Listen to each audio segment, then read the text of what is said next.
Yamamo akwapa. Afi tumrika neshia yen ewo Facebook ana afi YouTube. Na yamfa kasebo no echire wankasa ensemom.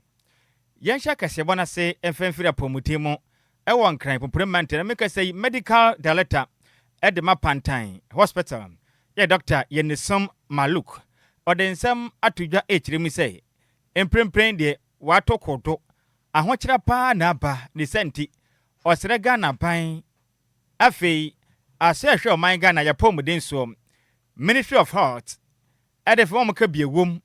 omaka krasha omata so sa ahokyera ba efiri say endrada na eye brada anadwo no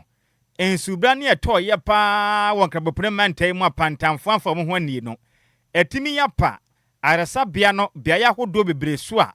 ama sitinem mayare hwedwumedi ekoso ayasabia hodmo no emoya denye papa ede ama wonom na Dr. Maluk echiremam enso na eto ye no etimi apa ena yaresabia na dan hodo bebre so a ebi eye female VIP ward eso nyina tu sansana generator power room eso apa akwaya hometisem ye pa ochirem se miamia pi ena so nyina da etimi apa from abrane epo ye no ena etumi etu arasabia edan so nyina na wonu mu chirem se enya fence anasa walk esia omatwa feso omatwa ede afa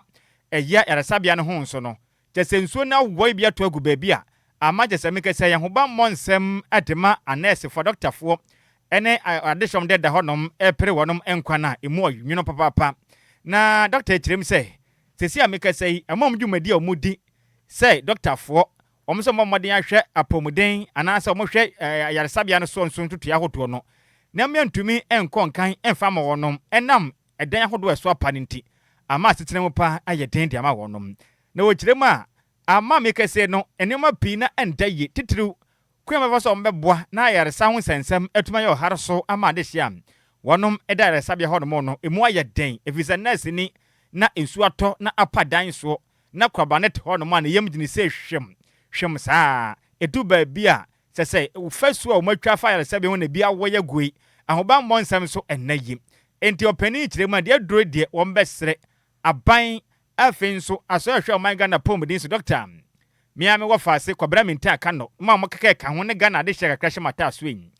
Pantan Hospital ensu ato apaso ema ho kira banti dadre mo de kakra be bodam be siesie be boa mayaresa etimi akonkan ewo Pantan ayaresa bia honom ye frame Yenisom Maluk, director of Pantan Hospital and Adjoa Agyei Sikapa and Nhyiraba Kwadwo Sammy a number of places within your hospital ye female VIP ward so which are Adjoa no roof na here about 3 or so years ago no Adjoa no apart from your female VIP ward no ye generator set to house no roof no so say and I say ntimi anye no there e be ha generator set to say light call for ntimi nya light for the hospital your wall I was a southern part of the hospital so when are tough so when it has affected your quality of care any your staff any your patients are more on admission so yes straight on my yes straight Ministry of Health yes straight MP yes straight opinion for MC no bia mombe boy cause Pantan you a number of challenges we so be can we are going to really suffer so entina person obi on their corner and we that say one so aba on their cost after hearing of the news thank you. So should the asina Brofo Becker's a clear and present danger. Say look, it's already traumatizing the staff now no more on duty and run now, you know. None of you means man that pictures and videos now personal. And then your patient no more admission also. We're traumatized. So say we know that's that hosana as antimanya roof now be affected quality of care the man crop because you have to move somewhere because of the roof now.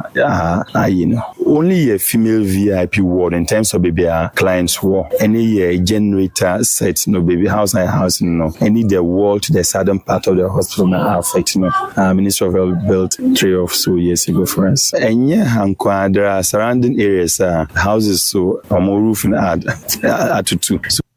any ahokyere pa ba Pantan Sabia no emu onwunom any awuti no ene medical director Edema Pantan Hospital the day the doctor Yenisom Maluk and our training kan na no wachi na unit committee chairman Edema Pantan electoral area eyoniminyamfo adeka kwame prosper echiremu a ye otia se momode abo anan ekopia wa yasabia ho no mokoya ampane ampa ne nuane ampa ye edan na so apasei ama meke sei a doctor fo nurse for and if is Ghana de sha wonom kwa ayaresabia kwopere wonom apomuden mu sense ehwehwemu no nso so woma ho ba monsem na yie bibia nkonkan enti obesre Ghana mampeni baremu oboada John Dramani Mahama ana afenso omomka bia wom nyina titiri no osoafo hwe oman Ghana yapomuden so Dr. Kwabra Minta Kano se mommra pantan ayaresabia ne nsam ne fisade asie ne mu onweno mama ayresabia adwumade omudie no enema betosini ede ma wono Medende Adika Kwame Prosper, unit committee chairman for Pantan electoral area. Indra Najo na menya intie se Indra insuni inframana eboye no. Ama Pantan hospital problem kakra abaho. Inti anope me baha senebeya midi meni beba behunia akoso waha. Na menso as unit committee chairman for the electoral area no metimiama impeni for Aswate. Nti anope me ba ohwe ward 8 inframano ana insona etoye no ama omo iron sheet no apeja every dinosaur. Mera inside ohwe nurses for na they are not in good condition and also the patients. Nti anope de kotodwegu form mefa akonya we nso asre ye honorable MC any ye MP any ye regional minister any ye minister of health honorable Akando say omadaroma omomeye hospital ne mwa senebeya as quickly as possible no this thing can be fixed so that the patients will have comfort, the health workers can also have sa akomatoyi mu na omodie ye adwuma ama aboa patients na ewo ha no any community na ewo ha no ha wo hwe nia esi na nurses any doctors ewo duty ansana assembly see but nyame adaroma obi ampra nipa bi ho anka but engaging health workers na no power no as your spirit ewo form almost sure say ebia na nsuo to anamframasabo a similar thing can happen across intina yesre mpenifo say omadaroma omunhwe na omunso ano ansana any major disaster can happen within the facility madam ase eni awoti ono na unit committee chairman Edema Pantan electoral area ni den edi Adeka Kwame Prosper ena wote ni na mani boy ya mani boni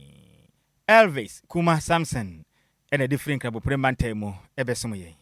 Yantua Kasiabone Sona Faculty of Business Administration at the Majaye University College at the Sam at the Adjoa Agyei Sikapa and common fast smart shuttle services and no some of a year basis a hodro at the Amomunsu so mutu kwine echo numa so ewo my musan say Nititri Usha and crime premantem handuma not just say she more my no say a shahu a yedin ye papa and yes I was so report to a Jimembe 8 and a school pona Okona was so reported by 8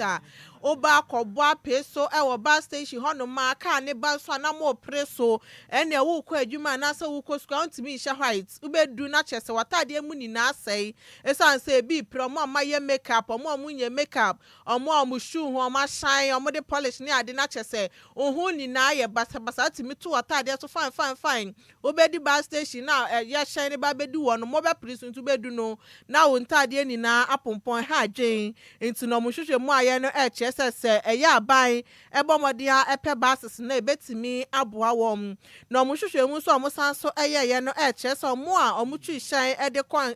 Accra sanso na kaso amadi na miaye bebre no omuhu ni se nipa no edoso san de baabi omugi ACDs no omegina ho no ma ene obi timi ka amasamai ekosinsa wo motimi beji be 20 cedis 25 cedis ade a wo so omugi 10 cedis na obi gi 25 na obi gi 20 ade akra ye 3 cedis was 10 cedis na chese no so na ha dwunye papa ewo manyimu bo so meso aketua na he ana nipa no woje school ni a ono afi na wo ko school akwakosua ade so abepa adwuma no na chese mate gi ne 10 cedis no gi ne 20 cedis ahe no no akasa no wo omanyima ye de nti no aban no empe basis ahodo enfema wom se ne beye betimi aboa na modern semi editudwa ewa abro omoye omo semester based marketing research presentation a omoye no benembo som ne detoso aduonu baako won fempim yenu ne aduonu nsia mu ewa omo college ni main campus ewa Makati Hill ewa Nhyiraba Hanom na omole samtwofo etwetwe komo na Alexander Ahe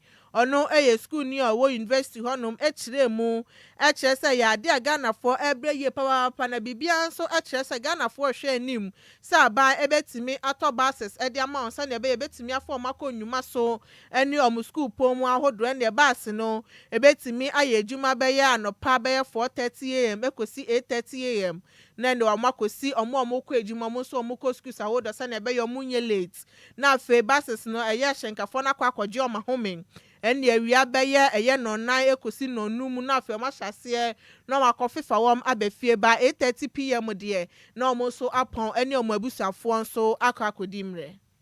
Nema yehu se smart shuttle service ebetumi aboa wo congestion period a wo yekwan so efika so edeko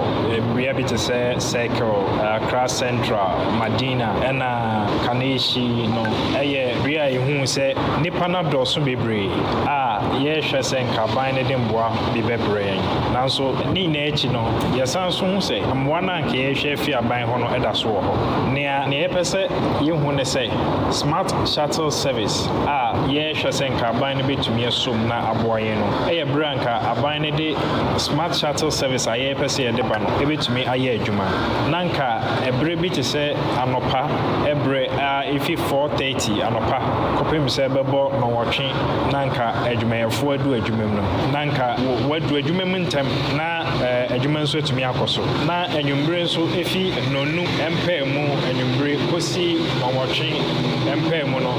nanka adwumayefo apon no so watumi adufie ntem akwa abusuafo nchen no smart shuttle service ebeye ekuo anase transportation service wobehwe sei sa ebre ayekoso ina no ebre ayewo mu ebema ekwanso jojo adwuma no aye pepepe esanse se obi sorry anopa no num na obegina bus stop manobo no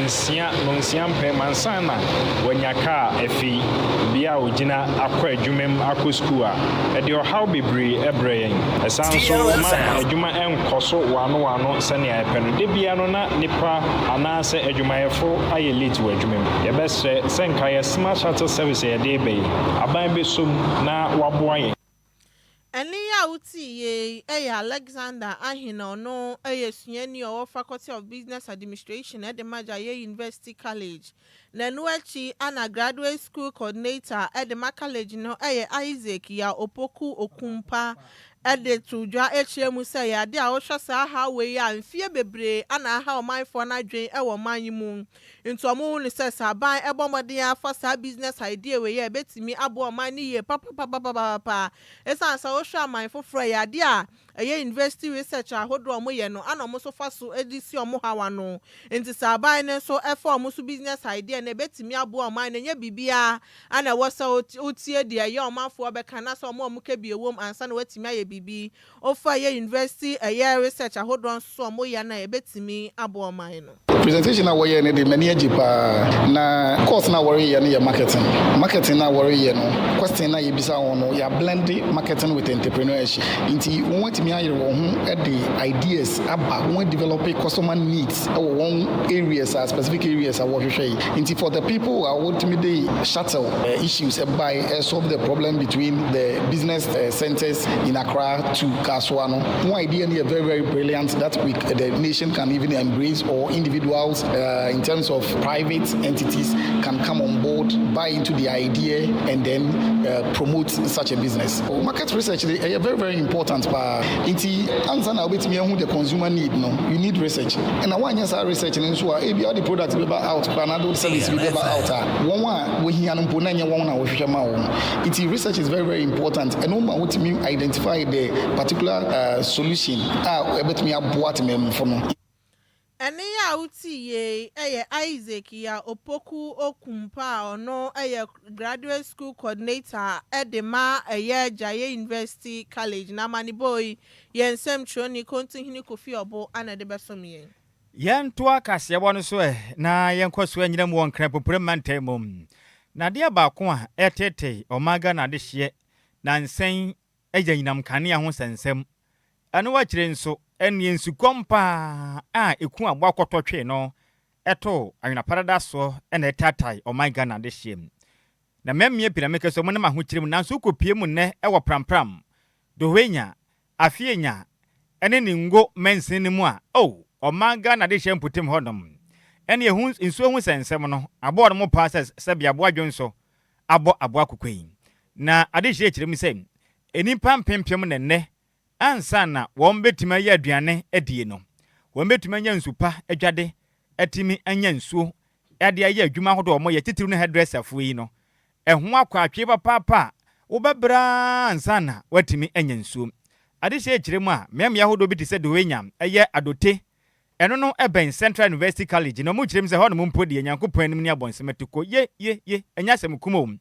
na watwemu ne nyina no ensuo na ba ya da krope ana 2 days na mienu na etekwa saa na kyerɛ din wo ye den emabium na mra ade hyɛ mo prampram ne potem mre ene DLFM amane boni elematu Abubakar adodo abonom na ne sɛ hagya sweet ne twetwe nkono mu kyerem sɛ ye aha we ya bai kyese bempo a anka mpanifo modern anyi o masutire so nansen ebia Ghana Water Company Limited yenyo ho akakrente no munhya boat ebia 2 days ne munso ne bete akọ enkrato obi ama yemmo obi ama na bete na kyerɛ din ubi o pipe na bete de hwio kyerɛ din na kyese wo de kom akwa na de se kyerɛ mu a ɛna no senti ɛnɛ hyase water bi pia water ɛna wɔn moto edi bi dwade edi bi nya modern hohoro motoam boso da sempa da o manya bi da ye nuane edi o ma mo ye hairdresser ahodo ne nwumaku ahodo nyina da o mo yisu nsuo de ye no pia water pe ene boa o mo kyerɛ ba ne sanso ne sikasɛm ne ha o mi se pia water ne boa de ne pam ade hye ne bia gaze kyerɛ mi se wo yi pia water ne to nkyɛn a adwo mutu kwan ɛnante kɔ mmea kyiri chance watumi anya nsuo ade agu kufuo galon mu asoa saa bebeba mpo na je wahodwo waye boho ade adea entamu kyerɛ mu how dos ndodo na mo kyerɛ mi sɛ nansan ade ba akon so asan ba o manga na efa ne sa vieta meters o mo kyerɛ mu mo meters ne na vieta o to nyinam kanane gu suwa na hwam hwem na tu na sen eno so ade ba akon a uyi nsuo ho apa na eno so abeto so ne senti wo mbesere mperifo mu ka bie wom wɔn ma hye bedwane oni nyamfa Sam George ne mo amokasa epam magana de hye temo nka sɛ ade hye mo ni ngom prampram do wenya afie nya ne potem no ensukom eku wonom ɛno wa kyenso anyinam kane ho nsensem mita ne mmoa enti so ha bi ho ampenifo mesi se firi sɛ de yakoi se mpenifo ammoa wonom nso ne gujamu do wenya adote specifically Nugo Prampram district ya nsuo de ɛha mpa Nyankopɔn elimse ya nim de di ɔhaw no ba dem bia no matu yo ma lock nsuo mo bie enne Adjoa before de be chi no ma lock nsuo no se ho hia mpa ya nim de ba bibini a omo ya announcement ne ho ade di ɔhaw no ba na yensu yenhu ekwan a be fa so se be store nsuo a na se nsuo no kura wonya bi pe bi kura to a wokɔ a wonya bi na wato enti yesrem a yesrem penifo no omo hwɛ man yesre waterways bibini a omo ya announcement ne yenhu na yehu kyire empa especially ma mifo no ani maro wɔn de wɔn brɛ pa saa nyɛ hanko a baabi a wɔbɛkɔ bia nsuo haw saa ɔhaw we yɛhu bi da ɛwɔ Nugo Prampram ha especially adote ha yɛwɔ yɛhu bi da wɔn lɔke pipe anɔpa before anwummere na wɔn abie anaasɛ akyɛ kora 2 days ba wei deɛ 1 week 2 weeks 3 weeks na wɔn alɔke pipe wɔn bie nso a 1 hour 2 hours na wɔn asa lɔke ɛyɛ srɛ mu nti mpanimfoɔ no wɔn hwɛ ma yɛn na ɔhaw a ɛde ɛyi saa nsuo problem wei ba no na wɔn so anu emfa man enye side o how kese eba pa enti yesrem penifo no yesrem pa penifo yesrem tabi aminu ya no kan sa nsuo ho asem no dia ayedin na ha kakra especially adote ha no da wenya adote ha no ayedin nti mo nhwe maye nkrofo aya omo ton nsuo no omo story nsuo no na ye ne nsuo na ya koto omo ne nsuo omo nso omo nya kwan story nsuo no ye tumu a ye bua ade abeti meketa nkwala miensa me ne omo na eti Nugo Prampram ha ya tu nsuo mu befiti na ne ya tu nsuo mu saa nkwala nyama nyina efimi ntumi nsi eno anadwo nsuo ntima nya aduane ama nkwala no me ho kyiri me pa ye bese mpanyimfo se bibi mpo a monkama ye ti ase nye nti amotu nsuo ni mu e se ye nti hwe ye wo mu a no matum sanso na light ye to light na asa kakra na asa nkwala yi papa nti ha oye adwuma wo Ashanti region e ya 2 weeks na obefie ye to light ndru hwe na asa na meni nkwala no de sun no yɛbɛsrɛ sɛ prepaid meter no problem bi na aba ho a monsiesie mfama yɛ na yɛnya ahotɔ na light asɛm no nso ɛha sisi nsuo no mu ayɛ bia ma yɛ Prampram junction area hɔ no bɛduru bɛyɛ 2 weeks nie ɔmo alɔki pipe ɔmo ambie sometimes ɔmo bɛyɛ ɔmo adwene sɛ ɔmo abie some just a seconds na ɔmo saa tom sisi ama yɛbrɛ paa ɛwɔ Prampram junction. Ɛne ade hyɛ wɔ Prampram ne mpɔtam afie nya do enya ɛna sukɔm eku wɔ no mu yi ɛne a wote yi ɛyɛ wɔn makɔsɛm ɛne yɛde asom na mane boyi yɛmɔne boni Elimatu Abubakar a dodo abɔ no mrane sɛ Adjoa sweetness ɛna di amane boyi efiri Prampram ɛbɛsom yɛn. Yantua Kasiabone so na University of Skills Training Entrepreneurs Development a state curating branch omudi Freshers Week 2026 team ane da dwumedie so sustaining the gain, securing the future, the role of the intellectuals. Na kasa afa nneɛma pa no ɛfa Freshers Week celebration ho na Professor Yana Desu Ata ono ana yɛ Dean Fasmi de Martin patron no kasa yɛ HM sɛ yɛ ade Freshers Week sɛ di ka nneɛma ehu hia sɛ ne ɛbɛyɛ betimi aboa school for no so na ne ɛbɛyɛ ɔmo so no nneɛma pa wɔ sɛ ɔmo timi yɛ na etimi boa wɔm sɛ back and December ɛfa amanyɔkuo ho ɛno so betimi aboa ɔmo na ɔmo so no akɔyɛ NDC ku no ɛwɔ campus one into no omo bombadia akyerɛkyerɛ mkwan betimi afa so nya connections ahodoɔ ɛba political position na omo students ne de betimi aboa wɔm na san so editu dwa ekyerɛmu sɛ ndi si amanyɔkɔ ni nkunimdi omo di yɛ ɛwɔ mfimpi mienu ne aduonu na yabato nim nyinaa no ade a ndi sitting na omo so campus na omo timi bua yɛ omo tan ndi si n'akyi sɛ ne ɛbɛyɛ omo so no ebetimi aba benya akonya no na Professor Ata esan so efre ndi si mpanifo nyinaa sɛ omo mbo emebunu no ni titiri ani omo wɔ Osted K10 honom sɛ ne ɛbɛyɛ a ɛba nnwuma ahodoɔ omo so bɛma omo akonya ne ba scholarship sɛ kɔba sɛ omo so omo okuo nim nneɛma bi ba akonya bi aba omo betimi de ama school fo a ɛwɔ honom sɛ ne ɛbɛyɛ omo so ne betimi aboa wɔm no san so ehye mebunu ne Enquiries so omo mmɔmɔde aso betimi asuadeɛ na mo bɔ mo homɔden ye sɛ ne ɛbɛyɛ akonya ne ba ye betimi de ama wɔm. As you sustain your banner, you win. Now, to me, and make sure say political party NDC, but we have to the next election year. They say, but we have yes, answer, and I just say NDC, 10 now, intellectual wing, one of the strongest on which we have party. Say, on my honors and Mebunu, and who Yadia, a man who Yading. The political parties all honors of Mebunu, and answer intellectuals, and answer, or catch for no, among more than 1 year, among come one, now party no home you go for. The Senate NDC. 10 na intellectual win no ne betu ama party no akoso enti yetuomofo yes so emma speaker sin na kasaye achechom senti a esese omma ahode kofo because omma ahode asemebunu no ekofo mu a party na ahode na ekofo enna ye ka bi ka say ye party payfo say party payfo no wo asubi say omodi no betu akwan mu amma de mebunu ahode no atumi akoso sa mebunu ahode no betu akoso a egogidi a emo party and the party in form. So party in form between one on some more with my more because you full time and sharing. Sanya in a party no position. You can't say, oh, party in form.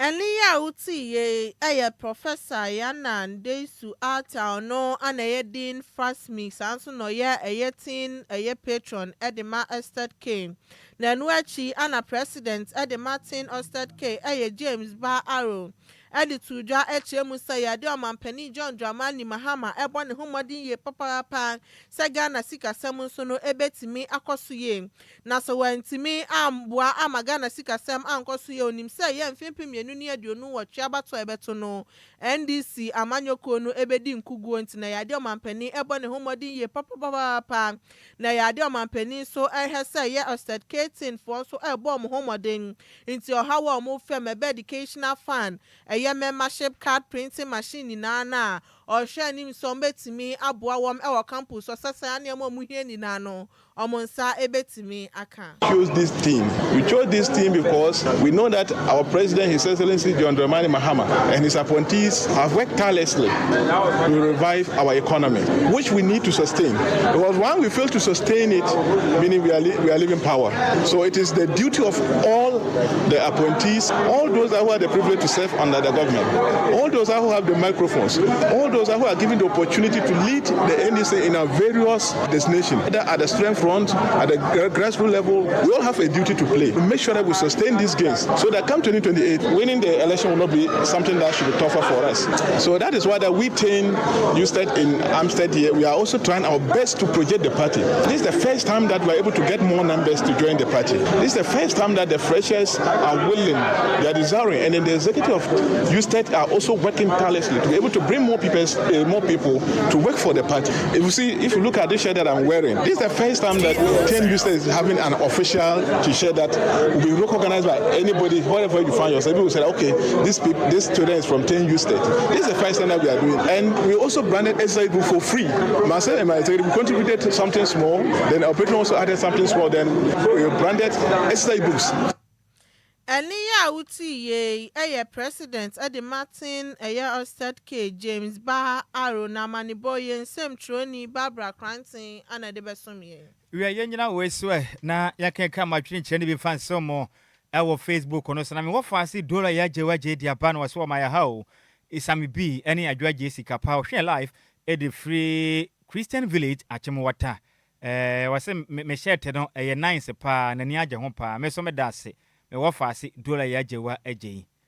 na asante Emmanuel de aba no say o ma ya ha dear news in fact o hwe live at the free Accra Medical Center o say ye boadwumadin ye pa na de hye o potemo no nyina 8 ye kasebo ne muda ho pa ne ye great pa o dey say na dwumadin ye bo no de pia o ede aka hom na hona mo franka mankwa ede aba no so hwe live ede free kitase na wachire mu akasebo ne mu desa no mana ma de hye wakitase nyina atwa hye kasebo yi wone mu nyina ATB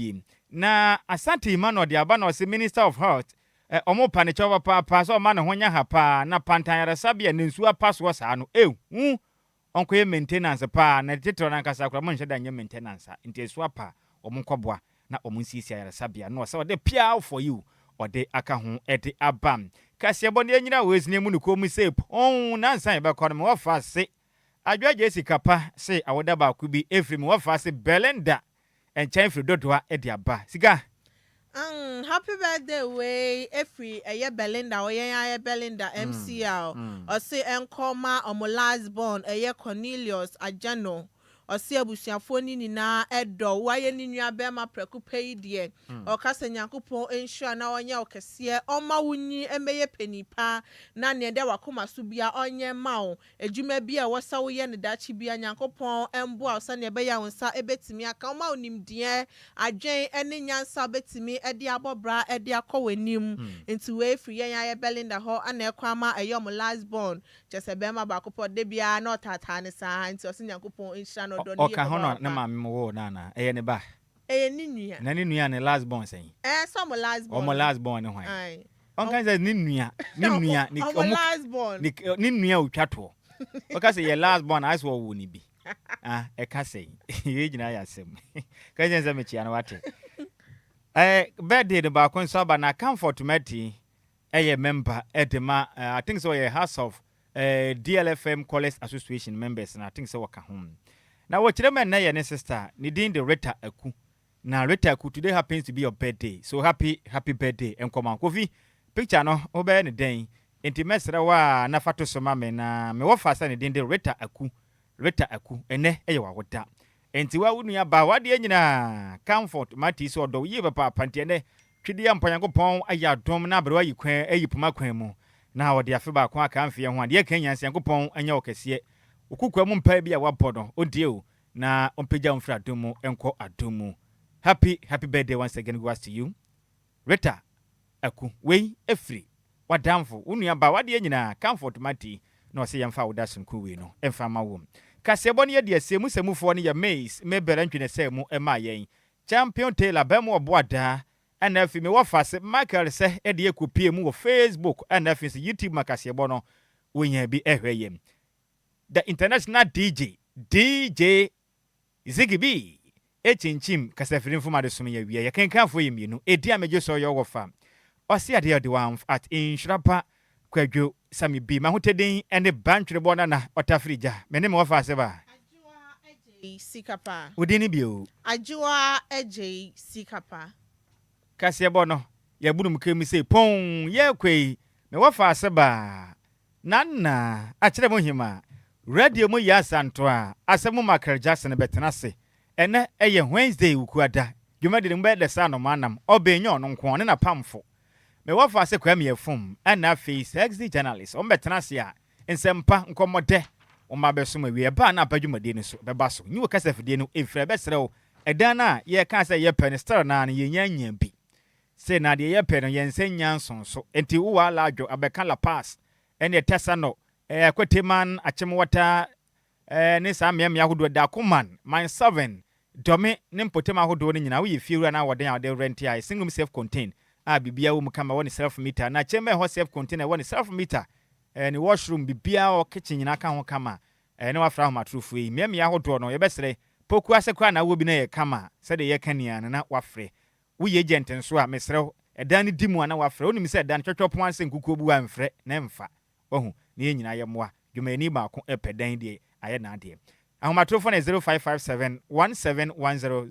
1020 0557 17 1020 0557 17 1020 0557 17 1020 yadamase bebre se mo yaso e man kagbo yi. Give it to me.